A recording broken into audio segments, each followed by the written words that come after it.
Cut line 39 भएर agriculture तर्फको होइन एक्जामको रिजल्ट पनि आइसकेको छ भने चाहिँ साथीहरूको धेरै प्रश्न रहेको छ इपिएसको पासर लिस्ट चाहिँ कसरी हेर्ने हो, म पास भयो कि भएन, मेरो 39 त आएको छ त एक्ज्याक्ट होइन इपिएसको वेबसाइटमा गएर हेर्नुपर्ने छ पासर लिस्ट चाहिँ तपाईँले चेक गर्नुपर्ने हुन्छ। कतिपय साथीहरूको कलर भिजनको कारण नि फेल भएर नि नदेखाउने सम्भावना हुन्छ भन्ने धेरै साथीहरूको शङ्का रहेको छ भने चाहिँ होइन त्यो शङ्कालाई दूर गर्नु लागि चाहिँ होइन इपिएसको पासर लिस्ट यानि कि एग्रिकल्चर तर्फको कतिजना पास भयो र पासर लिस्टको नेम लिस्ट कसरी हेर्ने, कसरी होइन 100% कसरी हेर्ने भन्ने कुरा चाहिँ हामी हेर्न गइरहेका छौँ है।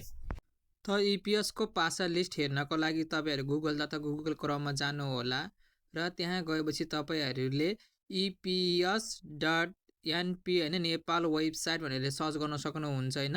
नेपाल वेबसाइट भने यसरी यहाँ इन्टरफेस पनि आएको छ, त्यही इन्टरफेसमा पनि तपाईँले क्लिक गर्न सक्नुहुन्छ वा तपाईँले डाइरेक्ट सर्च पनि गर्न सक्नुहुन्छ। यसरी सर्च गर्ने बित्तिकै सुरुको लिङ्क आउनेछ है साथीहरू। इपिएस नेपाल वेबसाइट सर्च गर्ने बित्तिकै इपिएस नेपालको यो वेबसाइट आउँछ है साथीहरू र यो वेबसाइटमा तपाईँहरूले गएर सिम्पली सजिलो तरिकाले हेर्न सक्नुहुन्छ भने म चाहिँ यो वेबसाइटमा अब गएँ है। इपिएस नेपालको वेबसाइटमा जाने बित्तिकै यहाँनिर यस्तो खालको इन्टरफेस आउँछ जुनमा चाहिँ एग्रिकल्चर एन्ड लाइफस्टाइल क्षेत्रतर्फको नतिजा प्रकाशन सम्बन्धी सूचना र सूची भनेको नेम लिस्ट पनि रहेको छ भनेको छ है। र यसमा क्लिक गरेपछि चाहिँ तपाईँहरूको यसरी यहाँ एग्रिकल्चर एन्ड लाइफस्टाइल क्षेत्रतर्फको कोरियन भाषाको अत्यन्त जरुरी सूचना भनेको छ इन्डस्ट्री एग्रिकल्चरतर्फको एक्जामिनेसन भनेको 35,218 जनाले होइन फर्म भर्नुभएको थियो भने चाहिँ एटेन्डेन्स रहेको चाहिँ विद्यार्थीको सङ्ख्या चाहिँ 27,764 भनेको छ भने रेट चाहिँ 78.8% दरले भएको छ भने चाहिँ पासर सङ्ख्या चाहिँ 2020जना मात्रै पास भएको छ। पास रेट चाहिँ 7.28% रहेको छ भने कट अफ स्कोर चाहिँ 97.5 भनेर यसरी आएको छ भने चाहिँ तपाईँहरूले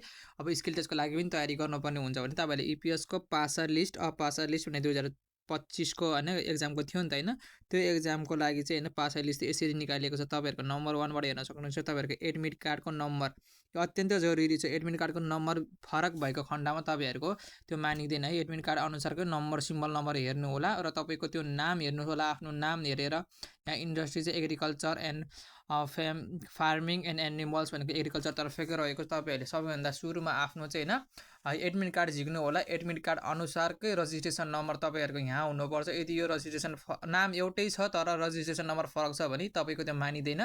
त्यसैले तपाईँको रजिस्ट्रेसन अनुसार र तपाईँहरूको लेखिएको नामहरू एक्ज्याक्ट रूपमा मिल्नुपर्ने छ भने चाहिँ यहाँ सम्पूर्ण साथीहरू जति पनि पास हुनुभएको साथीहरूको चाहिँ होइन यसरी इपिएस कार्यालय शाखाले चाहिँ होइन नेम लिस्टहरू प्रकाशित गरिएको छ। यसमा चाहिँ गएर तपाईँहरूले जुम गरेर हेर्न सक्नुहुन्छ है। सर्च गरेर पनि तपाईँले हेर्न सक्नुहुन्छ इपिएसको आफ्नो नाम हानेर पनि होइन।